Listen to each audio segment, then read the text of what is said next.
Y'all, this is gonna be the last episode of the year.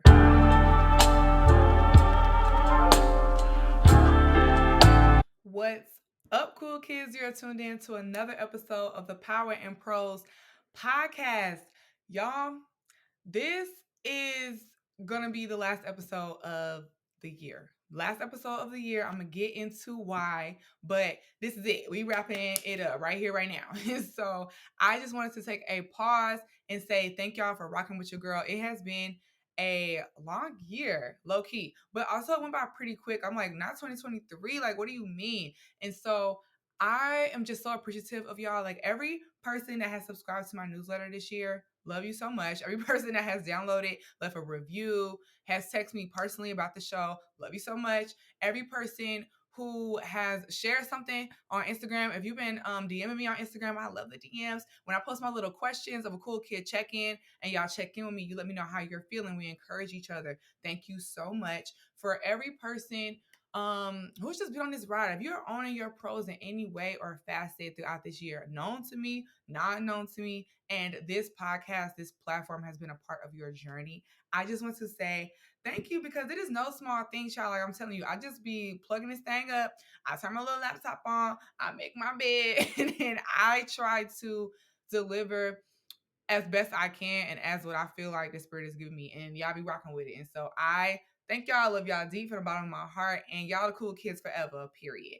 And so I don't know if y'all noticed, but sometimes when I talk or just in life, more so, I feel like when I'm just talking to my friends, because here I try to be more decisive about what I say, right? But when I'm chatting with my friends, there'll be certain phrases that I just say. And for some reason, it'll be like this same thing and it'll stick around for weeks. And if it's not weeks, it's at least like 2 weeks, and it's something that I say at the end of every sentence.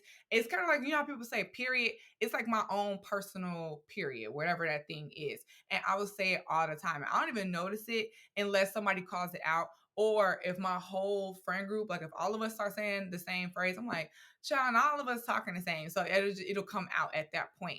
And I was reminded this week. So somebody had like called out a phrase that I've been saying lately or whatever, right? And then I was reminded that I had a client. So my very first job, I had a client and they used to say this certain phrase every time we were in the middle of a creative process. So it'd be in the middle of a creative process, and if they didn't like something or if they like felt like it needed some edits, but they didn't know how to tell us, there was a phrase. And at first we was like, okay, that makes sense. I've kind of follow what you're saying. After a while, we started to get the code. Like this is whenever they say this means this, right? And so what they used to say was, let's take a pause. Strategic pause. They say that all the time. So if we present something, our team's feeling good. They're like, yeah, this is it. This is it. If the clients did not like it, they're like, guys, so on idea number 2, I think we should take a strategic pause on that. And sometimes with the strategic pause, it really was a strategic pause. So you're saying, I'm not greenlighting this. I'm not for sure 100% sold on this idea, but these are the buckets that I think if you guys fix it, if you tailor it to appease to these things, we'll be on board, we'll be cool. Other times, the strategic pause was just something, a nice way to say, I hate this. Like, this is not a good idea. It's not on brand. It's not on brief. Like, what y'all doing? And so, what I noticed in thinking about this 2022, this is my first job. So, this is like a couple years ago. But what I noticed was my creative team, they're the ones presenting ideas, right? And so, the clients are either saying, yes, creative team, I like your idea, or creative team, take a beat. And so, what in the beginning, the creators were frustrated. Like, why don't they just say what they like, what they don't like? Why don't they just say they hate it or they love it? Like, they wanted it to be more clear and more decisive, which made sense. I was starting to get upset too. And like, we're feeling all these things. After a while, though, I noticed that if the clients killed something, they would kill it. So they'd be like, hey, this idea, I'm not really feeling it. Don't show this again, or we're not moving forward with this, right? And then there'll be ideas where they like, and then there's that middle area, that area where they would say, we need a strategic pause here. And over time, the creative team started to be less frustrated that it wasn't a clear yes and it wasn't a clear no. And they started to get excited. They started to be super jovial about the fact that it wasn't dead. They start to be excited about the fact that they had the chance to try again to make it better. They start to think about the scenarios that they made the idea in. Maybe they were rushed. Maybe they didn't get a good night's sleep the night before. Maybe they had too much on their plate. And so they did a little bit of work here and a little bit of work there. And so that's why the idea wasn't fully baked. And so from going from a place of anger and attitude and just not feeling appreciated, they started to look forward to those moments when they needed to take a strategic pause. It allowed them to regroup, and all of us to regroup as a team. It allowed them to push themselves to go further, and it just allowed a deeper sense of creativity. They were able to really push their minds, push the inspiration that they got from other things, and take their ideas to the next level. And when they went back, they presented the idea, they was good, they was golden. And if they did move forward with the idea, like the clients, then the team felt good. They felt excited about the new direction, that they forgot about the old thing that they presented. And they were like, I'm so happy that we took that moment, that pause. If the idea didn't move forward, they felt even more secure in themselves as well, because they felt like, I've given it my best go. I have put all I can into this idea and I think it's great. So if you don't mess with it, that's fine. But this is where I have landed with this piece of creative. And that is where your girl is. I feel like I need a strategic pause creatively. I want to make sure that I am delivering to y'all my best work. I was talking about A plus, A1, up, down, like anytime you hear anything about Power and Prose, anything that you encounter that is associated with Power and Prose, that it is of the umpteenth best work that I can give y'all. And whether you rock with it or if you don't, if you give me the green light, the red light, like, you know what I'm saying? I feel good. And if there's no medium area where I'm like, I wish I had more time on this, or if you say XYZ, I'm like, oh, that's true word. Like, I hear you. I want to feel like no matter what I'm doing, that I'm giving it my all. And I think that there are a few reasons why I kind of don't feel like that right now. I feel that even though I low key have more time, that I'm not using that time creatively. I feel like I'm using that time more on like mental exercises and connecting with people and building up my community right now, and not as much time on just creating to sit with the creative process with just me. And so before, I feel like I used to make that time more precious. Like if I was writing a poem, if I was journaling, if I was doing whatever, it was a precious time because I had work and then I had the podcast and like outsourcing things to you guys. And then I had a little bit of piece of creative for myself. I've noticed that over the past couple of weeks, everything that I am creating, I am giving out. And I feel like, dang, I'm not creating for everyone. It's like you are, you just aren't creating just for you. And I miss that. I miss those moments where it's just like, oh, that was a good poem. And nobody's going to read it. Like, it's just for me. Have y'all noticed we have not had poems on the show in a minute? Like, you know, like I have not been in my writing bag like that. And even with the Instagram account, different things, I feel like there needs to be a strategic pause where I can pray, ask God, like, yo, what's T? Like, how you feeling about what we doing? Like, is it a red light for you? Is it a green light for you? Can I push this in this way? Hey, Holy Spirit, I feel stuck in this area. How can you help me? How do you see this being tweaked? What's some wisdom that I can gain here? Asking my friends, just getting other creative ideas. Like, I have not been listening to podcasts for real in this season. There are some documentaries that I want to watch, and I always get inspiration when I watch other pieces of art, of course, right? And so I want to explore. I want to play around, and I don't want to have that pressure or that stifling of my creativity of having a week. Like, okay, it's Wednesday. Now I got until the next Wednesday to come up with something. I just want to exist as a creative in that creative space. And I feel like in doing that, one, I get closer to God. I'll build up confidence. My word of the year is confidence. Don't forget. And so, me building up confidence in myself and what I'm doing, where I don't need the affirmation from people, right? I don't need people to text me if I had a good episode or not. But if I don't put out any episodes, I won't even have the opportunity to hear that. Like, you know, not from nothing new anyway. And so, I want to sit in that for a moment. I just want to hold my creativity for myself, and not in a selfish way, but in a way that'll make me better. Like 2023 is coming, babe. It's here. And so when the new year hits, I don't know if I'll be back on the first, right? But I know whenever I come back, this strategic pause will allow me to push myself in such a way creatively, in such a way spiritually, in such a way mentally, where I'll come back and y'all will be able to notice the difference. You'll get it. And you'll be like, ah, I'm so happy she did that. And I'm inspired to do that too. And so before I get off the airways, honey, I wanted to just introduce the concept of a strategic pause to you. I think that there are times where we do that stop and go thing. Our foot is on the gas and then it's on a break. Our foot is on the gas and then it's on a break. And it starts to make us feel away about ourselves. We start to call ourselves quitters. We start to proclaim that we're lazy, that we don't know what we're doing, that we need more inspiration because what we made isn't good enough. And there are so many things that we allow our mouths to proclaim about ourselves that actually aren't true. And it's because we're always on go. We're always looking for the next thing. We're always trying to get the next affirmation. We're always trying to stay on top of people's minds at all times. We're looking at our numbers.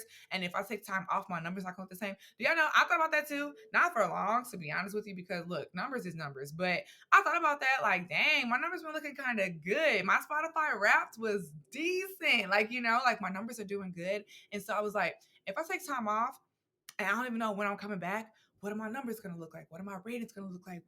How are people going to feel? Like all of that, right?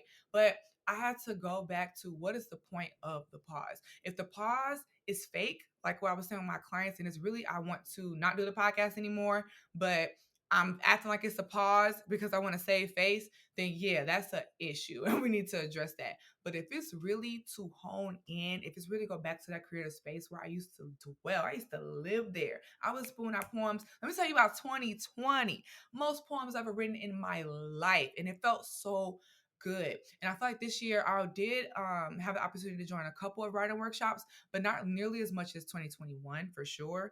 And so I need that. I need to be around other poets, get inspired by them. I haven't read a poetry book in a minute, and I read one 2 nights ago, and it was just so beautiful. It was so nice just to take in somebody else's words and see how I feel about them. How do they make me feel? What do they inspire me to do? What do they inspire me not to do? And I didn't have to do anything with it. I didn't have to try to figure out if it fit into a podcast episode, right? And so I want to inspire and talk to all of my creatives right here and right now. If you have been creating, babe, if you've been going in all year and whatever your sphere is, I want to invite you to take a strategic pause. You're not quitting, you're not down, and you're not out. It is a moment when you're able to do your own Spotify Wraps. Like, how do you feel? I had to look back at what opportunities have I created for myself to create this year outside of podcast episodes and YouTube videos. I'm actually really enjoying the vlogs. And I think why I enjoy blogging so much is because it's new. Editing, picking music that goes with it. How do I cut something up? All of that is totally different than how I prepare for the show. And so even, oh my gosh, being creative with what songs I choose for our prayer calls in the morning. That's something I didn't do last year because I wasn't doing prayer calls last year. And so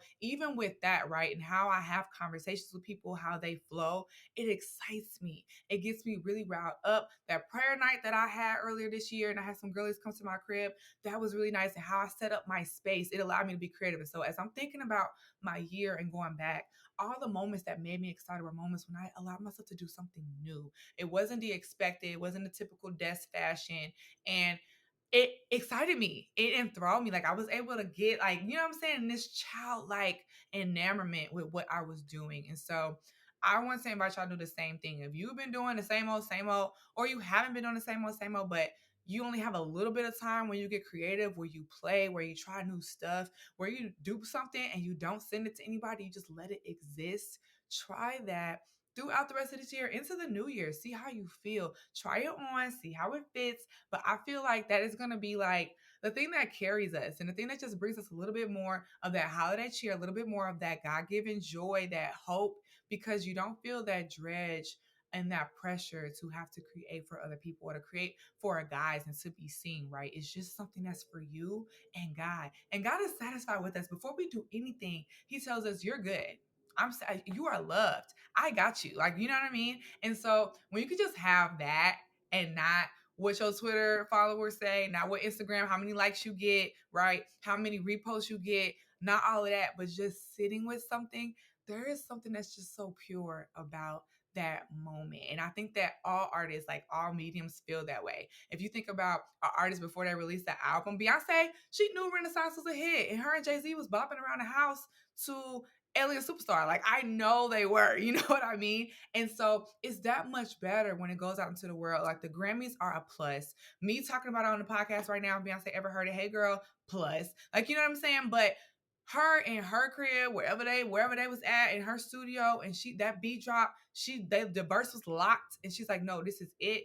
That was it. And it got to exist in such a beautiful way for her before it touched anybody else's ears. And all of us have the opportunity to feel that and to sit in the embrace of being a creative in that space before it goes out. And so hope that's a little bit of encouragement to y'all. I really am gonna miss y'all though. I can't even start. Like I'm gonna be I'm gonna be happy, but I'm gonna miss y'all. This year has been such a great Power and Prose year. My first live podcast was this year. We celebrated 3 years on the airways. How crazy is that? We have grown in Instagram followers, doing a prayer calls together once a month for a week straight, going in and praying with each other, learning about y'all's stories, and just getting closer as a cool kid family has been really, really dope. And then even interpersonally, like things that I have gone through, that I've persevered, that I've talked about, that I haven't talked about, it has really just shown my growth as a person. And so I love sharing that stuff with y'all. Like even when I didn't share about me losing my job or just other stuff that I've shared throughout this year, whenever I did share, I was like, okay, now the cool kids tapped in. Like, cool, like, you know? And so I just want to say for real, from the bottom of my heart, I love y'all. Y'all inspire me on the daily as you move and groove within your lives with everything that y'all have going on, as you own your lane, as you own your pros, as you stand taller in your power. As much as I motivate y'all, as much as I inspire you guys, as much as I call you back to the throne of God, y'all do the same for me. And so I love y'all. I hope that y'all have a wonderful, joyous Christmas. I hope that you guys have an amazing and star-studded new year. And I cannot wait to talk to y'all in 2023. If by chance you are listening when this episode drops, then there are 2 more days of prayer call for this year. Do not miss out. Tap, tap, tap in. You can hit me at what's up at powerandpros.com to get the link. Do not miss out. Prayer has been so great. And we talked about so many things. Like this morning alone was so just beautiful. It was a really great call and one of our best calls this year. And so if you have been meaning to join, you haven't had the chance, you ain't waking up on time, pick one day, Thursday or Friday, but join the calls. They are so amazing. And it really just helps you to kickstart your day on the right path where God is your foundation and everything builds on top of that. I love you, cool kids. Remember to profess your power, and there's power in prose. Merry Christmas, Happy New Year. Bye.